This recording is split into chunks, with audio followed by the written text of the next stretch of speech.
अस्सलाम वालेकुम व्यूअर्स, हमारे पास इस वक्त मौजूद है अमीर जमात इस्लामी कराची के मौजूद है और उनसे हम हवाल जानने की कोशिश करेंगे कि यहाँ कराची में आपका जो धरना जारी है इस वक्त उसके हवाले से इनसे सवाल करेंगे। अस्सलाम वालेकुम सर। वालेकुम सलाम। सर आपका धरना माशाल्लाह 3-4 दिन से जारी है, आगे क्या प्रोसीजर है और किस तरीके से आप जा रहे हो? हमारे धरने को आज 5वां दिन है और हमारा ये धरना महंगी बिजली के ख़िलाफ़ है। हमारा ये धरना सरकार को जो टैक्स लगा दिया गया है उसके ख़िलाफ़ है, लोड शेडिंग के ख़िलाफ़ है और हमारे मुतालबात बिल्कुल वाज़ेह हैं कि महंगी बिजली हमें मंजूर नहीं है, जो टैक्स आयद कर दिए गए मंजूर नहीं है, लोड शेडिंग का ख़ात्मा होना चाहिए और जो IPPs के मुआहदे हैं इन मुआहदों को पर नज़रसानी की जाना चाहिए। इसी तरह जो तबका है, बासर तबका है और जो इक़्तिदार में है उनको अपनी अय्याशियाँ ख़त्म करना पड़ेंगी। लोगों को मुफ्त पेट्रोल जो दिया जा रहा है, उनको जो मुफ्त बिजली जा रही है उसका ख़ात्मा होना चाहिए और आम आदमी को रिलीफ मिलना चाहिए जिसके नतीजे के अंदर उसका मसला हल हो सके। ठीक। तो वफाकी हुकूमत ने कोई प्रोग्रेशन दिखाई है या सिंध हुकूमत ने कोई प्रोग्रेशन दिखाई? 2 सवाल आप। वफाकी हुकूमत ने कमेटी बनाई है, बातचीत का सिलसिला जारी है। तीन दौर हो चुके हैं, बातचीत के सिलसिला जारी है। अब जैसे जैसे पेशरफ्त होगी सामने आता रहेगा।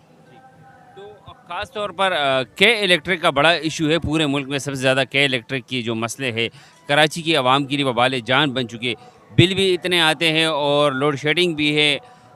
क्यों इसे बाकी लोग क्यों सपोर्ट कर रहे हैं जो इसके बैकग्राउंड में लोग हैं? असल में इसको सपोर्ट करने वाले MQM, मुस्लिम लीग नून, पीपल्स पार्टी, वो सारे लोग हैं जो मफादात समेट रहे हैं इनसे और इसी के नतीजे के अंदर इन लोगों ने हमारे ऊपर इसको मुसल्लत किया है। ये MQM पीपल्स पार्टी की मिली भगत के नतीजे में के इलेक्ट्रिक की निष्कारी की गई, के इलेक्ट्रिक को प्राइवेटाइज़ किया गया और आज हमारा मुतालबा तो ये है कि लोड शेडिंग का ख़ात्मा होना चाहिए, के इलेक्ट्रिक का लाइसेंस कैंसिल होना चाहिए और के इलेक्ट्रिक जो लोड शेडिंग कर रहा है इसको जो है फौरी तौर पे बंद होना चाहिए ताकि आवाम को रिलीफ मिल सके और ये जो भारी भारी बिल टैक्सेस की शक्ल में आयद कर दिए गए इनका ख़ात्मा होना चाहिए।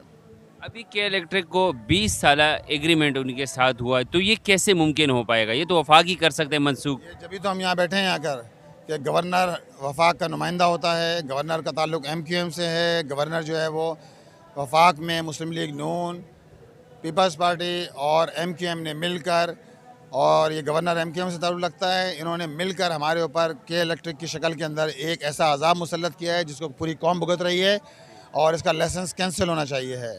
और इसी तरह जो है वो ना सिर्फ कैंसिल होना चाहिए बल्कि NTDC के ज़रिए कराची को बिजली मिलना चाहिए। ये NTDC के ज़रिए आज भी जो बिजली ले रहे हैं अगर वो 9 रुपये की है तो ये 9 रुपये की बिजली को ये 40 रुपये का 42 रुपये का बेचते हैं। तो लिहाजा इस जुल्म का ख़ात्मा होना चाहिए और कराची के आवाम को रिलीफ मिलना चाहिए। अब तनख्वाहदार लोगों के ऊपर भी टैक्स लगाया गया है। जो 60,000 से ज़्यादा कमा रहा है उसके ऊपर 15 मतलब 1400 रुपये उसके कटते हैं, कम से कम 1400 रुपये उसके 1500 रुपये कट रहे हैं। उससे ज़्यादा की उसके हिसाब से हर सैलरी के अपने अपने स्किल उनकी तयन किया हुआ है वफाक ने।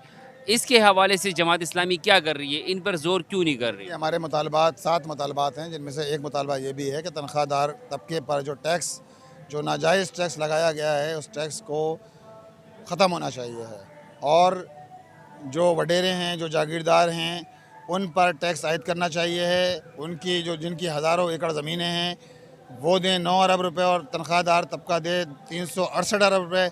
ये काबिल कबूल नहीं है। हर एक को टैक्स नेट में लाइए लेकिन किसी के साथ ज़्यादती ना कीजिए, किसी के साथ जुल्म ना कीजिए। तो महंगाई भी इतनी बढ़ चुकी है, ये भी आपके एजेंडे में है, तो वफाकी हुकूमत तो टस से मस नहीं हो रही, तो आगे का क्या लाएमल है? आगे का लाएमल ये है कि धरना इंशाल्लाह जारी रहेगा और मुतालबात की मंजूरी तक हम यहाँ बैठे हुए हैं। पिंडी में भी बैठे हैं, यहाँ भी बैठे हैं, लाहौर, पेशावर, हर जगह हमारे धरनों का आगाज़ होने वाला है।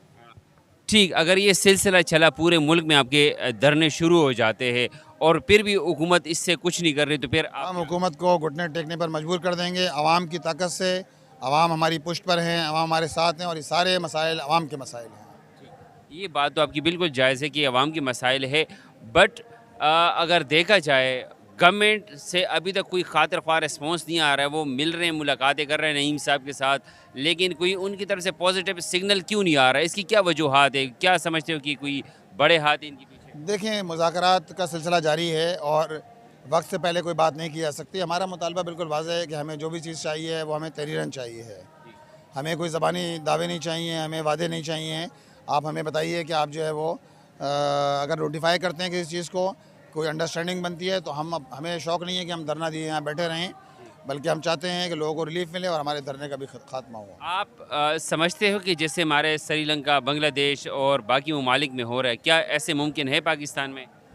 देखिए, जब लोगों का पानी सर से ऊपर हो जाता है तो हर चीज़ मुमकिन होती है। जब इंसान की जान के लाले पड़ जाते हैं और आदमी की इज़्ज़त महफूज नहीं रहती, उसकी जान महफूज नहीं रहती, उसका ईमान महफूज नहीं रहता, आप ऐसी नहज पे पहुँचा देते हैं कि लोग ख़ुदकुशियाँ करने में मजबूर हो जाते हैं, तो लोग फिर वो कुछ करते हैं कि जो कुछ कीनिया में हुआ और बांग्लादेश के अंदर हुआ।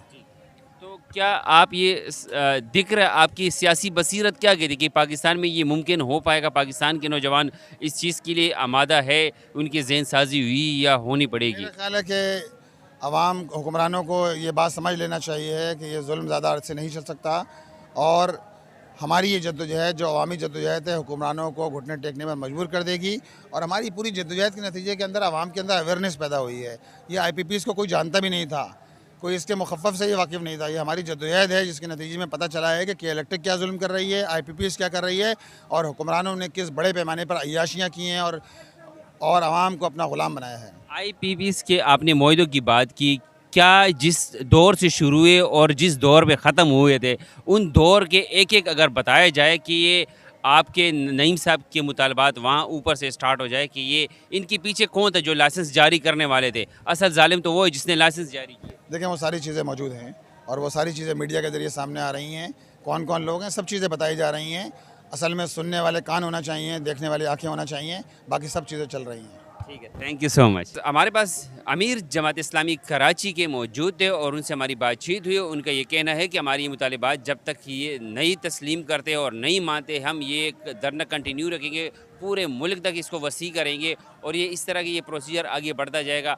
लेकिन खातिर ख्वाह अगर हम अब देखा जाए कराची के अंदर पब्लिक मौजूद नहीं है और इनकी ये सूरत हाल है, इनके जलसे का हम इस वक्त 6 बजे के करीब, 6:30 बजे के करीब है, लेकिन अगर आप दिखाया जाए तो इस धरने में कोई भी नहीं है। तो खातिर ख्वाह इस तरह हुकूमत भी सिंसियर नहीं है और ये भी सिंसियर नहीं है, जो मुझे लग रहा है। Thank you so much.